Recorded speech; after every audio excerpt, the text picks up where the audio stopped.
ఈ రకంగా అంతా ఆగమాగం. ఏ పథకం చూడు ఇందిరమ్మ ఆత్మీయ భరోసా అన్నాడు, కూలీలందరికీ ఏడాదికి 12,000 ఇస్తా అన్నాడు, డబ్బా కొట్టిండు, పెద్ద పెద్ద హోర్డింగ్లు పెట్టిండు, ఫ్లెక్సీలు కట్టిండు, ఉపన్యాసాలు కొట్టిండు. చూసింది ఏంటంటే మండలానికి ఒక ఊరికి ఇచ్చిండు, అన్ని ఊర్లకే కొట్టిండు. ఒక ఊరికి ఇచ్చిండు, అది ఒక తాపనే ఇచ్చిండు, మిగతా ఊర్లకి అది కూడా ఇయ్యలే. రాజీవ్ యువ వికాసం అన్నాడు, ఇక వచ్చినాయి 6,000 కోట్లు, 6 లక్షల మందికి ఇస్తున్నామన్నాడు, రేపటి నుంచే పడతాయి అన్నారు. పెద్ద పెద్ద హోర్డింగ్లు పెట్టిండ్రు, అది వికసించక ముందే వాడిపోయింది. ఆ రాజీవ్ యువ వికాసం పత్త లేకుండా పోయింది. వచ్చినాయా పైసలు? రాజీవ్ వికాసం యువతకు ఉద్యోగాలు లేవు, నోటిఫికేషన్లు లేవు, కనీసం రాజీవ్ యువ వికాసం కూడా వచ్చింది లేదు. అందరినీ మోసం చేసుకుంటూ పోతా ఉన్నారు. ఏ పాత ఉన్నాయి కూడా వస్తలేవు. ఇలా ఉన్న పథకాలు కేసీఆర్ కిట్ బంధు, బతుకమ్మ చీరలు బంధు, న్యూట్రిషన్ కిట్ బంధు, గొర్రెల పంపిణీ పథకం బంధు, దళిత బంధు బంధు, ఎస్సీ కార్పొరేషన్ బీసీ కార్పొరేషన్ మూలకే పడ్డది. ఇక కళ్యాణ లక్ష్మి తులం బంగారం అన్నారు. అప్పుడు ఏమన్నారు? ఇక జర పెళ్లిళ్ళు ఆపుకోండి, ఇక వస్తుంది ఇందిరమ్మ రాజ్యం, పెళ్లిళ్ళు ఆపుకోండి, మేము వచ్చినాక పెళ్లి చేస్తే కేసీఆర్ ఇచ్చిన 1,00,000 వస్తాయి, తులం బంగారం వస్తుంది అన్నారు.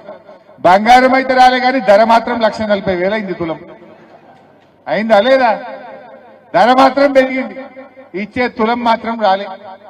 మొన్నెవరో ఎమ్మెల్యే గారు, ఆయన రామగుండం ఎమ్మెల్యేనట, కళ్యాణ లక్ష్మి చెక్కిస్తే ఆమె బిడ్డనెత్తుకొచ్చి, అరే ఏమైందమ్మా నీకు పెళ్లి ఎప్పుడా అంటే, పెళ్లి ఏడాది దాటింది సారు, ఇవాళ బిడ్డ పుట్టే నువ్వు చెక్కిస్తున్నావు అన్నాడు.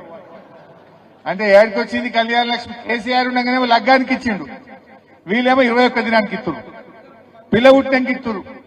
గట్ల అయిపోయింది.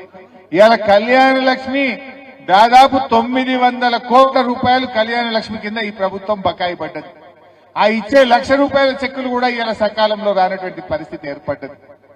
పిల్లల ఫీజు రియంబర్స్మెంట్ ఇవాళ 9,000 కోట్లు పిల్లల చదువులకు కాంగ్రెస్ పార్టీ బాకీ పడ్డది. కేసీఆర్ గారు ఉండగా ప్రతి సంవత్సరం 2,500 కోట్లు స్కాలర్షిప్ల కోసం పిల్లలకు ఇచ్చిండు. ఎస్సీ ఎస్టీ బీసీ పిల్లలు చదువుకోవాలి, ఇంజనీర్లు కావాలి, డాక్టర్లు కావాలని ప్రతి ఏడాది కేసీఆర్ గారు డబ్బులు ఇచ్చిండు.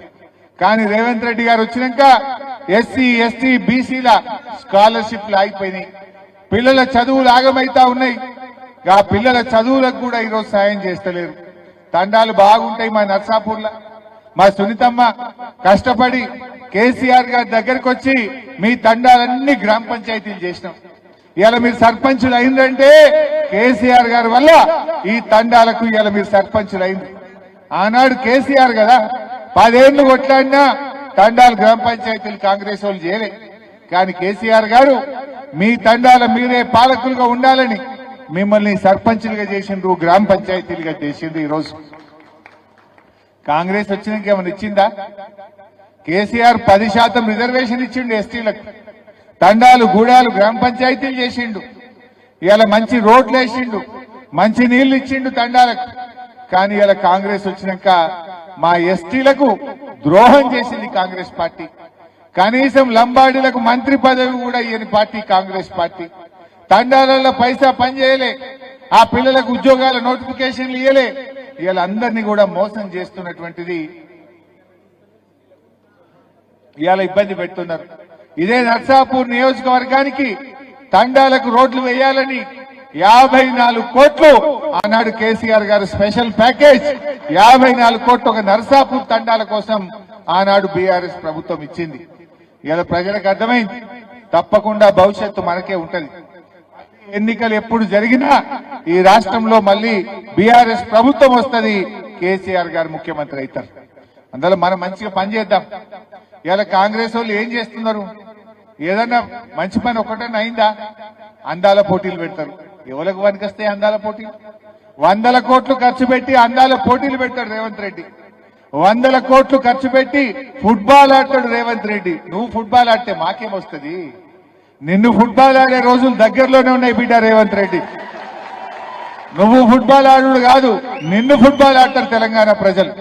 ఎందుకంటే సింగరేణి పైసలు 10 కోట్లు, సిఎస్ఆర్ పైసలు 100 కోట్లు, గవర్నమెంట్ పైసలు 5 కోట్లతో స్టేడియం కట్టి ఈయన ఫుట్బాల్ నేర్చుకుంటాడు. ఎవరికి కావాలి?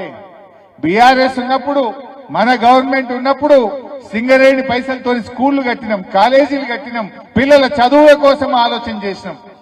ఇలా ఆ డబ్బులుంటే ₹1,00,00,000 స్కూల్ కట్టొచ్చు కదా, ఓ రోడ్లు వేయొచ్చు కదా. నువ్వు ఫుట్బాల్ కోసం 100 కోట్లు ఖర్చు పెట్టుడేంది? నువ్వు ఫుట్బాల్ ఆడడానికి 100 కోట్లు ఖర్చు పెడితే మా ప్రజలకేమొస్తుంది, మా పిల్లలకేమొస్తుంది అని నేను అడుగుతా ఉన్నా. అంటే నువ్వు అందాల పోటీల మీద ఉన్న ప్రేమ, ఫుట్బాల్ మీద ఉన్న ప్రేమ మా రైతులకు ఎరువులు సరఫరా చేసే మీద లేకపోయా. మొన్నటిదాకా వానకాలం వానలు పడుతుంటే తడుచుకుంటా లైన్లలో నిలబడ్డాం. ఇప్పుడేమో యాప్లు మ్యాప్లు అంటున్నాం. ఎవరికి కావాలి ఈ యాప్లు?